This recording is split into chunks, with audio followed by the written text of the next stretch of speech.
दोस्तों आज के वीडियो में हम जानने वाले हैं, अगर हमारे घर में थ्री फेज कनेक्शन आ रहा है या कमर्शियल लोड है तो हम उसका इलेक्ट्रिसिटी का बिल कैसे निकालेंगे कि इसका बिल कितना आएगा।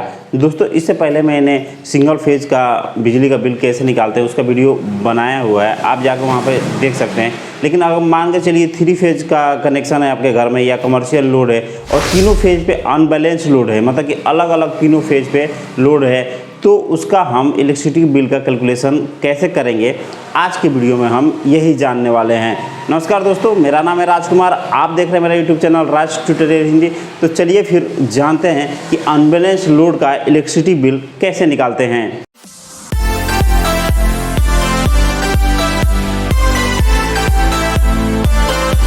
अगर आपके यहाँ थ्री फेज का कनेक्शन है और तीनों फेज पे क्या है कि अनबैलेंस लोड है, मतलब कि जो तीनों फेज हैं आर वाई बी, इन पे क्या है अलग अलग लोड है। मान के चलिए कि जो आर पे है वो 20 एम्पियर का लोड है, वाई फेज पे हमारा 25 एम्पियर का लोड है और बी फेज पे हमारा 30 एम्पियर का लोड है। तो यहाँ से हम यूनिट का कैलकुलेशन कैसे करेंगे, मतलब कि हम यूनिट कैलकुलेशन करके हम क्या कर सकते हैं, बिल का मालूम कर सकते हैं कि हमारा जो थ्री फेज का सिस्टम है कितने का बिल आएगा। तो दोस्तों ये अनबैलेंस लोड के लिए आज हम बिल का कैलकुलेशन करेंगे। तो अगर आपको बैलेंस लोड मालूम है दोस्तों, तो आप बहुत ही आसानी से क्या कर सकते हैं कि उसका क्या कर सकते हैं कि पावर मतलब लोड निकाल सकते हैं। उसका जो फार्मूला होता है वो होता है दोस्तों √3 VI cos फाई। आप थ्री फेज के लिए ये निकाल सकते हैं। लेकिन जब हमारा बैलेंस ये है बैलेंस लोड के लिए, वहीं पे अगर यहाँ पे अनबैलेंस लोड हो जाए, मतलब कि आपके आर फेज पे दूसरा 20 एम्पियर का लोड है, वाई पे 25 का है, बी पे 30 का है, तो वहाँ पे हम क्या करेंगे, लोड का कैलकुलेशन कैसे करेंगे वो जान लेते हैं। तो दोस्तों उसके लिए जो फार्मूला होगा वो होगा दोस्तों हमारा वो है P equal to VI cos phi. अब दोस्तों आप सोच रहे होंगे कि यहाँ पे भी तो थ्री फेज है, तो यहाँ पे √3 क्यों नहीं यूज किया गया। क्योंकि दोस्तों हम यहाँ पे क्या करेंगे कि जो वोल्टेज चेक करेंगे वो एक फेज के और न्यूट्रल के सापेक्ष में चेक करेंगे। तो मान के चलिए यहाँ पे जो वोल्टेज है वो 230 वोल्टेज आर फेज और न्यूट्रल के बीच में हम चेक किए तो 230 वोल्टेज आया। वहीं पे अगर वाई के और न्यूट्रल के सापेक्ष चेक किए तो 225 वोल्टेज आया और यहाँ पे चेक किए तो हमको 220 वोल्ट मिला। तो अब यहाँ पे हम क्या करते हैं कि सबसे पहले पावर का कैलकुलेशन कर लेते हैं। तो ये जो पावर आता है दोस्तों ये किस में आता है, हमेशा वाट में आता है। तो वो जो और सबसे पहले हम क्या करते हैं आर फेज के लिए पावर का कैलकुलेशन कर लेते हैं, उसके बाद हम यूनिट निकालेंगे। तो जो हमारा फार्मूला होगा दोस्तों वो होगा, यहाँ पे देखिए पावर निकालना है हमको आर के सापेक्ष, तो फार्मूला होगा VI cos फाई। और वोल्टेज यहाँ पे दोस्तों देखिए कितना है 230 वोल्ट और I कितना है 20 एम्पियर। cos फाई आप जानते हैं दोस्तों पावर फैक्टर होता है जो एवरेज में 0.8 होता है, तो यहाँ पे हम 0.8 ले लेते हैं। अब इसको हम मल्टीप्लाई करेंगे तो ये आएगा हमारा दोस्तों 3680 वाट। अब इतने वाट हमारा क्या हो गया कि पावर का आ गया आर पे हमारा कितना पावर मतलब कितने वाट का कंजप्शन है। अब हम क्या करते हैं कि पावर निकालते हैं वाई फेज के सापेक्ष। वाई फेज के सापेक्ष जो फार्मूला होगा दोस्तों वो भी सेम होगा, क्योंकि यहाँ पे हम फार्मूला में सिंगल फेज का सेम निकाल रहे हैं।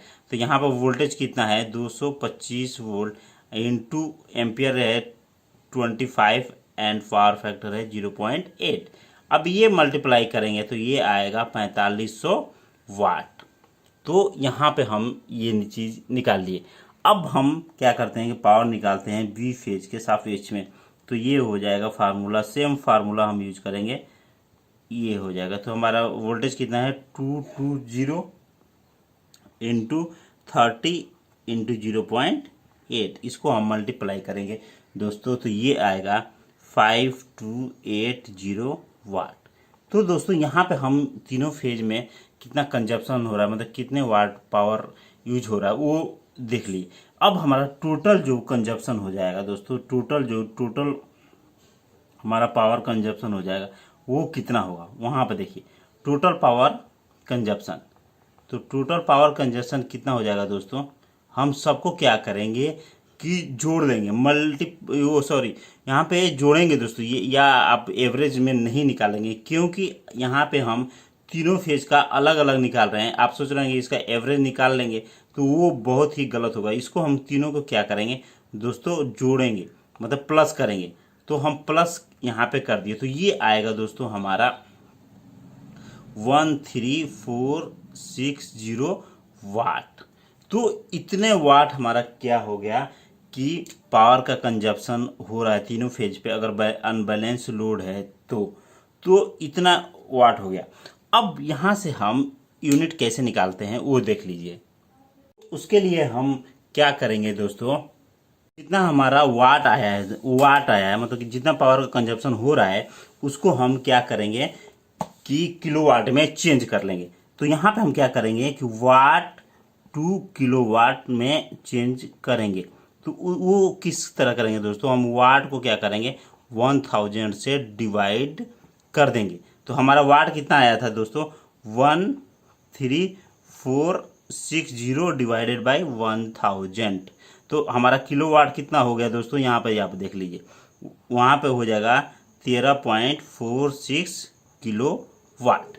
अब इतने किलोवाट का कंजप्शन हमारा हो रहा है। तो मान के चलिए एक दिन में हमारा जो ये लोड अनबैलेंस लोड है वो 10 घंटे आप यूज कर रहे हैं, तो 10 घंटे चल रहा है। तो ये कितना हो जाएगा, तो 10 घंटे हो जाएगा तो टोटल हमारा कितना हो जाएगा दोस्तों, तो ये हम इतने से क्या करेंगे 10 से मल्टीप्लाई करेंगे तो ये आ जाएगा हमारा 134.6 kWh। अब यहाँ पर देखिए दोस्तों, यहाँ पे kWh हो जाएगा क्योंकि किलोवाट को हम क्या किए कि 10 आवर से मल्टीप्लाई किए। तो 10 आवर से मल्टीप्लाई किए तो ये हमको किस में मिल जाएगा kWh में।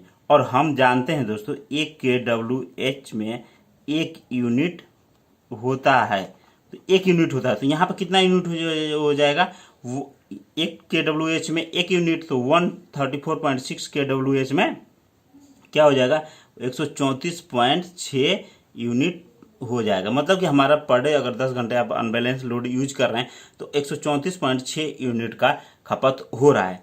अब इससे हम बिल का कैलकुलेशन कैसे करेंगे, अब कितने का बिल आएगा आप ये मान लीजिए। हर कंट्री में दोस्तों क्या होता है कि अलग अलग होता है, तो मतलब हर स्टेट में, हमारे इंडिया में दोस्तों जो होता है हर स्टेट में अलग अलग क्या होता है कि बिजली का बिल होता है। तो मान के चलिए आपके जो स्टेट में बिजली का बिल है, 1 यूनिट का जो बिल है, 1 यूनिट का बिल है वो 6 रुपये है, या मान के चलिए आपका 5 रुपये है। तो 5 रुपये है तो 5 रुपये से हम क्या करेंगे कि 134.6 इंटू 5 से क्या करेंगे मल्टीप्लाई करेंगे। अब इसको हम मान लीजिए मल्टीप्लाई करेंगे तो ये जो हमारा आएगा दोस्तों ये आएगा 673 रुपीज, मतलब कि 673 रुपये हमारा क्या होगा कि बिजली का बिल आएगा एक दिन में। दोस्तों ये एक दिन का कैलकुलेशन है, ये एक दिन में हमारा बिजली का, क्योंकि एक दिन में हम यूनिट कितने निकले इतना अनबैलेंस लोड हो रहा है। तो अगर 10 से हम क्या करेंगे इसको मल्टीप्लाई करेंगे, मतलब एक दिन में 10 घंटे चल रहा है, तो ये एक दिन का जो बिजली का हमारा कंजप्शन होगा दोस्तों वो होगा 673 रुपये। तो ऐसे हम दोस्तों क्या करते हैं कि बिजली का बिल निकालते हैं अगर हमारे पास अनबैलेंस लोड है। तो हमारा बिजली का बिल एक दिन का कितना है दोस्तों, आप ये 30 दिन का नहीं है, अगर 30 दिन का निकालना चाहते हैं तो आप 30 से मल्टीप्लाई कर लीजिए, वेरी सिंपल।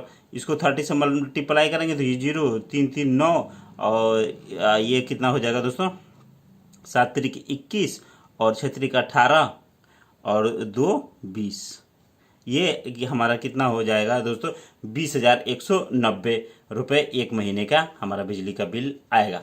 तो दोस्तों अगर 3 फेज का लोड है तो दोस्तों जाहिर सी बात है बिजली का बिल ज़्यादा आएगा। तो ऐसे हम क्या करते हैं कि बिजली का बिल का कैलकुलेशन करते हैं अनबैलेंस लोड पे। अगर आपको ये वीडियो पसंद आया तो प्लीज़ इस वीडियो को लाइक करिए और हमारे चैनल राज ट्यूटोरियल हिंदी को सब्सक्राइब करना मत भूलिए, क्योंकि मैं आपके लिए ऐसे ही इलेक्ट्रिकल से जुड़े हुए वीडियो लेके आता रहता हूँ। और आपका कोई कमेंट है तो हमें कमेंट जरूर करिए। मिलते हैं फिर नेक्स्ट वीडियो में, धन्यवाद।